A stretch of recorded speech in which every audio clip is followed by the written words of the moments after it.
નવી civil hospital એટલે ગરીબ જરૂરિયાતમંદ દર્દીઓ માટે આશીર્વાદ સ્વરૂપ કહેવાય છે, પરંતુ હોસ્પિટલની વ્યવસ્થા અને વહીવટ સંભાળી રહેલા સુપ્રિન્ટેન્ડન્ટ સહિતના અધિકારીઓના પાપે અને અયોગ્ય વ્યવસ્થાના લીધે હોસ્પિટલમાં દર્દીઓને યોગ્ય સારવાર તો ઠીક, પણ ધર્મના ધક્કા અને લાચારીનો વધુ સામનો કરવો પડે છે।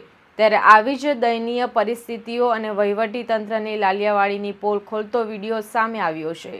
વિડીયોમાં સ્પષ્ટ દેખાઈ રહ્યું છે કે યોગ્ય સારવાર નહીં મળતા પુત્ર દ્વારા પોતાના પિતાને ખભે ઉચકીને અને હોસ્પિટલમાં લઈ જવાની નોબત આવી હતી। એટલું જ નહીં, પણ તંત્રની નફટાઈ તો ત્યારે જોવા મળી જ્યારે કણસતા દર્દીને વ્હીલચેર કે સ્ટ્રેચરની વ્યવસ્થા સુદ્ધા નહીં કરી આપવામાં આવી હતી। સૂત્રો પાસેથી મળતી માહિતી મુજબ નવી સિવિલ હોસ્પિટલની અત્યંત ખોરવાઈ ગયેલી અવ્યવસ્થા તેમજ ફક્ત ને ફક્ત અવારનવાર સસ્તી પ્રસિદ્ધિના ભૂખ્યા એવા વહીવટી અધિકારીઓના પાપ અને લાલિયાવાડીને ઉજાગર કરતો એક વિડીયો સામે આવ્યો છે। વિડીયોમાં સ્પષ્ટ દેખાઈ રહ્યું છે કે પુત્ર પોતાના પિતાને ખભા ઉપર ઉચકીને લઈ જાય છે। એટલું જ નહીં, ખભા ઉપર પિતાના શરીરનો ભાર નહીં ઝીલવાતા બાદમાં મજબૂર અને લાચાર પુત્ર અને સગા દ્વારા તેમને ટીંગાટોળી કરીને લઈ જવામાં આવી રહ્યા હતા। મજબૂર અને લાચાર પુત્ર જે રીતે પોતાના પિતાના ખભે ઉચકીને હોસ્પિટલ કેમ્પસમાંથી જઈ રહ્યો હતો, ત્યારે આ સ્થિતિના દ્રશ્યો જોઈને સામાન્ય માણસનું કાળજું કંપાઈ જાય તેવું હતું, પરંતુ નફટ તંત્ર દ્વારા દર્દી માટે સ્ટ્રેચર કે વ્હીલચેરની વ્યવસ્થા પણ નહીં કરી આપવામાં આવી। ફરજ નહીં, પરંતુ માનવતા માટે પણ હોસ્પિટલના કોઈ કર્મચારી, સ્ટાફ કે અધિકારી દ્વારા દર્દીને લઈ જવા માટે કોઈ યોગ્ય વ્યવસ્થા કરી આપવામાં આવી હતી નહીં। એટલું જ નહીં, દયનીય સ્થિતિ તો ત્યારે જોવા મળી હતી કે જ્યારે પિતાને ખભે ઉચકીને લઈ જતી વખતે પુત્ર હોસ્પિટલમાં ચાલતી લાલિયાવાડી અને બેદરકારી અંગે વાસ્તવિકતા વર્ણવી રહ્યો હતો। તારીખ 24/12/2025 રોજનો આ વિડીયો સુરત શહેરની સિવિલ હોસ્પિટલ, જે સુરત સહિત સમગ્ર દક્ષિણ ગુજરાતની ગરીબ શ્રમિક લોકો માટેની જીવાદોરી ગણાય છે, એ સિવિલ હોસ્પિટલનો આ વિડીયો છે, જે એક પત્રકાર મિત્રએ એના મોબાઈલમાં શૂટ કર્યો છે।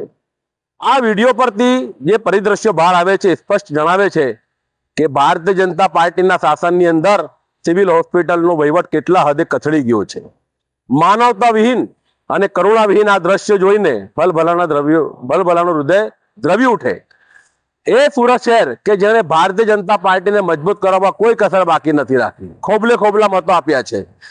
આજે પણ સુરત શહેરની 12 વિધાનસભા સીટ, 3 લોકસભા સીટ એ ભારતીય જનતા પાર્ટીના ચૂંટાયેલા જનપ્રતિનિધિઓ પ્રતિનિધિત્વ કરતા હોય, એમને શરમ આવી જોઈએ। આ એ સુરત શહેર છે કે જેમાં હાલમાં કેન્દ્રીય કેબિનેટ મિનિસ્ટર છે। આ એ સુરત શહેર છે કે જ્યાં ગુજરાત રાજ્યના ઉપમુખ્યમંત્રી છે।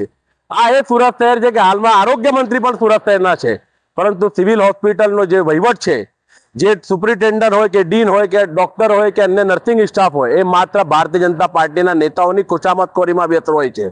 ભારતીય જનતા પાર્ટીના નેતાઓના જન્મદિવસ ઉજવવામાં વ્યસ્ત હોય છે, પરંતુ ગરીબ શ્રમિક દર્દીઓ માટે એમની જે બેપરવાહી છે, લાપરવાહી છે, આ દ્રશ્ય જોઈને ખૂબ દુઃખ થાય છે। જે ગરીબ શ્રમિક પરિવાર એના પિતાની સારવાર માટે સિવિલ હોસ્પિટલ આવ્યો હોય, એને સંતોષકારક સારવાર ના મળી અને બિચારો ભારે હૃદય એના બાપને, એના પિતાને એના ખભા પર ઉચકીને બે ભાઈઓ જ્યારે બીજી અન્ય હોસ્પિટલમાં લઈ જાય છે કે એને સિવિલનો માનવતા વિહીન સ્ટાફ સ્ટ્રેચર પણ આપી શકતો નથી। કોઈ સ્ટાફ જોઈ પણ નથી શકતો કે આ વ્યક્તિ આવી રીતે સ્ટ્રેચર વગર જઈ રહ્યો છે, એમ્બ્યુલન્સ વગર જઈ રહ્યો છે, કે આની માનવતાના હિસાબે પણ વ્યવસ્થા કરવી જોઈએ। પરંતુ સિવિલ હોસ્પિટલનો તંત્ર સાવ કથળી ગયો છે, રેઢિયાળ તંત્ર બની ગયો છે। આ એનો ઉત્તમ દાખલો છે। હું તો સરકારશ્રીને વધુ અપીલ કરું છું કે સુરત સિવિલ હોસ્પિટલ એ ગરીબ શ્રમિક પરિવારોની જીવાદોરી છે। એ શ્રમિક હોસ્પિટલમાં કાયમી ભરતીઓ કરો। આજે કોન્ટ્રાક્ટ બેઝ પર કામ કરનારા જે કર્મચારીઓ છે, એટલે સ્વાભાવિક છે કે એને કોન્ટ્રાક્ટ પૂરતું જ કામ કરવાની એને છૂટ હોય કે એ સમય મર્યાદામાં જ કામ કરતો હોય। કાયમી કર્મચારીઓ નથી કે જે એક માનવતાના હિસાબે કામગીરી કરી શકે। આ એનું પણ પરિણામ હોઈ શકે। હું હજુ કહું છું કે સિવિલ હોસ્પિટલના જે સ્ટાફ છે, ડીન હોય, સુપ્રિન્ટેન્ડન્ટ હોય, ડોક્ટર હોય કે અન્ય નર્સિંગ સ્ટાફ હોય, ભારતીય જનતા પાર્ટીની નેતાઓની જે ખુશામતખોરી કરો છો, એના બદલે ગરીબ શ્રમિક પરિવારના દર્દીઓ પર પૂરતું ધ્યાન આપો અને એમની દુઆનું કામ લો। Bureau report, LK star news, Surat.